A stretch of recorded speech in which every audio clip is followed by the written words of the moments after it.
മികച്ച ലാഭം നേടുക എന്നതാണ് എല്ലാ ബിസിനസ്സുകളുടെയും പ്രഥമ ലക്ഷ്യം. ഭൂമിയോ വസ്തുവകകൾ വാങ്ങലോ വിൽക്കലോ തുടങ്ങി ഓൺലൈൻ ബിസിനസ്സുകളിൽ വരെ ആളുകൾ ഇന്ന് വളരെ സജീവമാണ്. എന്നാൽ ഇതിൽ നിന്നെല്ലാം ലഭിക്കുന്നതിനേക്കാൾ ലാഭകരമായ ഒരു ബിസിനസ്സിനെക്കുറിച്ചാണ് പറഞ്ഞു വരുന്നത്. അതും ഒരു കൃഷിയിൽ നിന്ന് മാത്രം നിങ്ങൾക്ക് കോടികൾ സമ്പാദിക്കാം. അതാണ് ചന്ദനമരങ്ങളുടെ കൃഷി. ഇവ വളരെ ലാഭകരമായ ഒരു ബിസിനസ്സാണെങ്കിലും നിങ്ങൾക്ക് കുറച്ച് ക്ഷമ ആവശ്യമാണെന്ന് മാത്രം.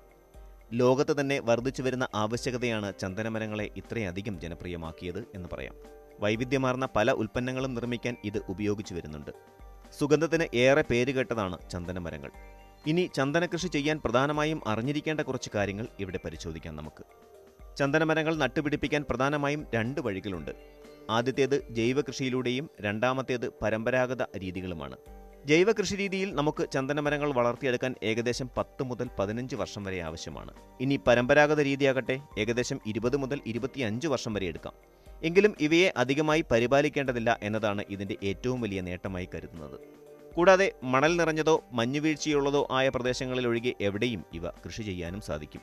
ഒരു ചന്ദനമരം നട്ടാൽ ഒരു വർഷം 3 മുതൽ 5 ലക്ഷം രൂപ വരെ നമുക്ക് സമ്പാദിക്കാം. ഇനി 5 മുതൽ 10ഓളം ചന്ദനമരങ്ങളാണ് നട്ടുപിടിപ്പിക്കുന്നതെങ്കിൽ പ്രതിവർഷം 30 ലക്ഷത്തിലധികം വരെ ഒരാൾക്ക് വരുമാനമുണ്ടാക്കാം.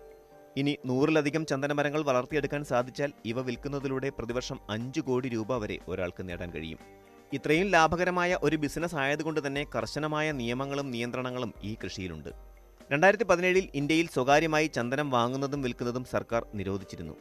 ഈ നിയമപ്രകാരം നിങ്ങൾക്ക് ചന്ദനമരം കൃഷി ചെയ്യാമെങ്കിലും അത് സർക്കാരിന് വിൽക്കാൻ മാത്രമേ നിങ്ങൾക്ക് അനുമതിയുള്ളൂ.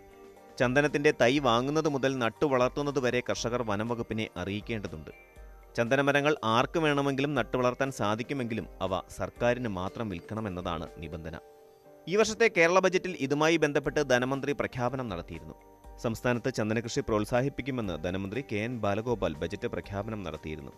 ഇതിനായി ചന്ദനവുമായി ബന്ധപ്പെട്ട നിയമങ്ങളിലും ചട്ടങ്ങളിലും കാലാനുസൃതമായി മാറ്റങ്ങൾ വരുത്തുമെന്നും മന്ത്രി പറഞ്ഞു. ഇത് ചന്ദന കർഷകർക്ക് പ്രതീക്ഷ നൽകുന്നതാണ്.